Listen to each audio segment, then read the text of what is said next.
Criminalization of politics means allowing criminals to take part in our politics, giving them the power to contest elections and become our representatives. Criminalization of politics empowers lawbreakers to become lawmakers. Every election season, we have seen instances of political parties issuing tickets to candidates with criminal antecedents. But this election year, it has become so stark that not only that these political parties have fielded candidates with criminal records, but they have gone at length to justify how good these criminals are and why they should be given a ticket to contest elections.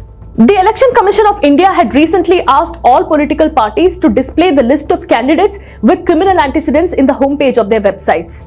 The parties were also asked to enumerate reasons for their selection in spite of their criminal background. To check the issue of criminalization of politics, the Election Commission of India also put out the criminal antecedents of candidates fielded by these political parties in the KYC or Know Your Candidate app. The Commission has leveraged technology to enhance transparency and make election services more voter-friendly and easily accessible with apps like Voter Helpline. Another one is C-Vigil, which ensure swift action in case of violation of Model Code of Conduct. The latest one is Know Your Candidate app, which provides voters with information about candidates, including their criminal antecedents, to enable voters to make an informed choice. We checked out the Know Your Candidate app and we were completely shocked to find out the numbers of candidates with criminal antecedents who are going to fight the upcoming elections. From UP to Uttarakhand, from Goa to Punjab, the app has names of several candidates who have criminal backgrounds.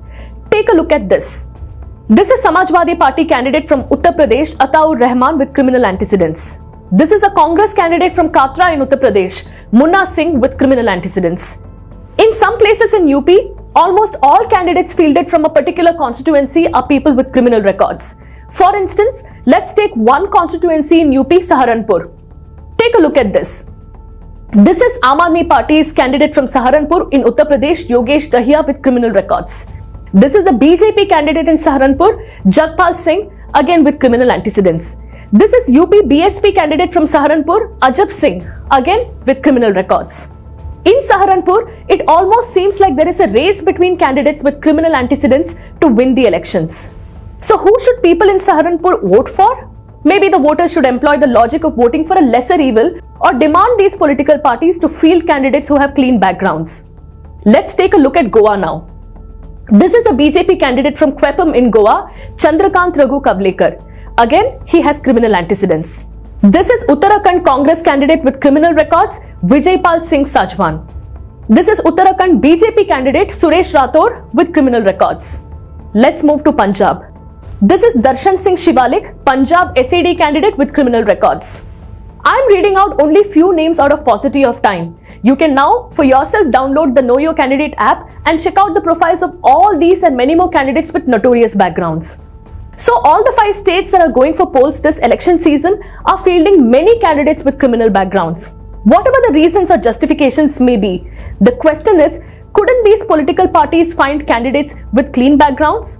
The funny part is that each of these political parties have fielded candidates with criminal antecedents, yet they are at the forefront of blaming the other parties for doing the same. This is Sambit Patra of the BJP blaming the Samajwadi Party for fielding criminals.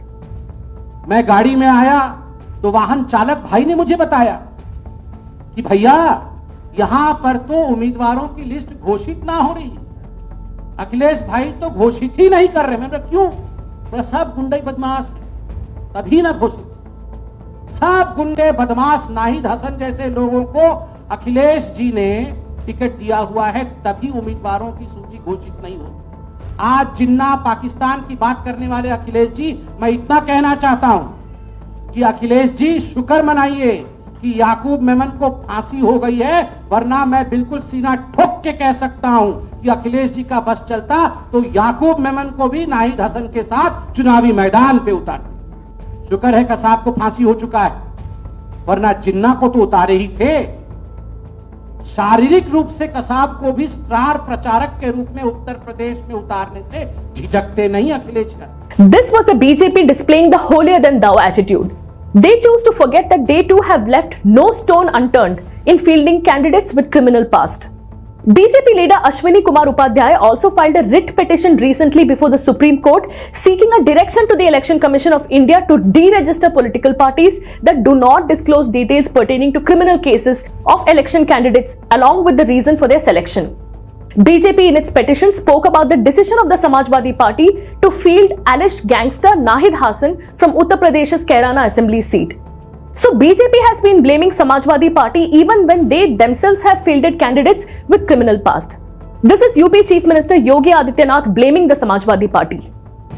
Kairana में हिंदू व्यापारियों के पलायन के लिए जिम्मेदार लोगों को ticket देना, मुजफ्फरनगर के दंगाइयों को टिकट देना, बुलंदशहर और अन्य लोनी में हिस्ट्री सीटर को, पेशेवर हिस्ट्री सीटर को और अपराधियों को टिकट देना, ये समाजवादी पार्टी और गठबंधन के चरित्र को उजागर कर देता है। इन पेशेवर अपराधी और माफियाओं को सत्ता में ला करके सत्ता को शोषण का प्रतीक बनाना, यही इनका सामाजिक न्याय है। Let's take a look at the BJP now. Out of the list of candidates that were declared by BJP in Uttar Pradesh so far, the party has declared that over 35 candidates have criminal antecedents. This includes Deputy Chief Minister Keshav Prasad Maurya, their Minister Suresh Rana, Babulal BJP candidate from Fatehpur Sikri has almost 7 cases against him. Muzaffarnagar candidate Kapil Dev Agarwal, Meerut cantonment candidate Amit Agarwal, all of them have criminal records, but look at how BJP justifies it. While the party brushes off Keshav Prasad Maurya's criminal past by blaming it on political rivalry, the BJP says that Suresh Rana has criminal past, but he is a sugarcane development minister in the present government and is extremely popular due to his outstanding work for release of cane dues to farmers. While the BJP in UP has been at the forefront of blaming the Samajwadi Party, this is Samajwadi Party in turn blaming the BJP. क्या मुख्यमंत्री जी ने जो अपना affidavit लगाया है उन पे क्या कम धाराएं हैं?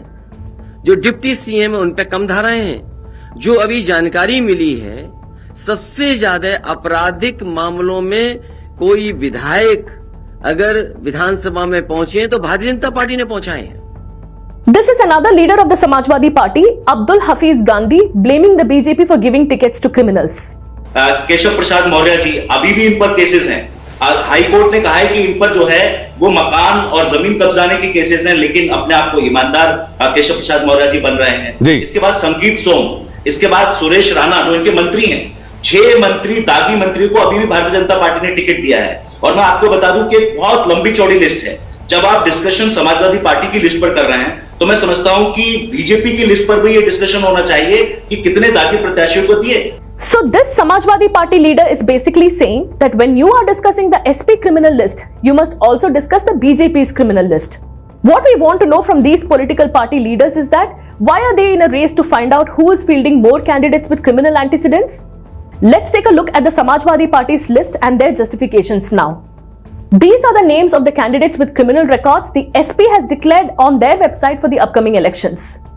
So many criminal cases have been registered against Samajwadi Party candidate Deep Narayan Singh, but the party says that Deep Narayan Singh is better than the others. Samajwadi Party Firozabad candidate Safiur Rahman has these many criminal charges against him, but the SP says so far he is the strongest contender, hence we decided to field him. This is Munindra Shukla, another SP candidate with criminal past, but the reason why the party gave him the ticket is because, as the party says in its own words, he is a very respectable man in the society. This is Jugendra Singh Yadav, another SP candidate with criminal records, and the party says that they decided to field him because he continues to serve the Samajwadi Party with full dedication. Which means the party doesn't really care if they are fielding criminals to contest elections. As far as these are dedicated criminals who serve the political party, it is okay for them to fight elections and become people's representatives. This is a long list of SP candidates with criminal background. Earlier, in a matter related to criminalization of politics, the Supreme Court had said, no one can deny that the menace of criminalization in the Indian political system is growing day by day. Also, no one can deny that for maintaining purity of political system, persons with criminal antecedents and who are involved in criminalization of political system should not be permitted to be lawmakers. Time and again, we have appealed to the lawmakers of the country to rise to the occasion and take steps for bringing out necessary amendments so that the involvement of persons with criminal antecedents in polity is prohibited. But all these appeals have fallen on deaf ears. Criminalization of politics threatens our democracy. While political parties feel these criminals to represent us, it is people like you and me who must ensure that these candidates are not given any place in our state assemblies or in our parliament. Because we cannot and should not let these lawbreakers become our lawmakers.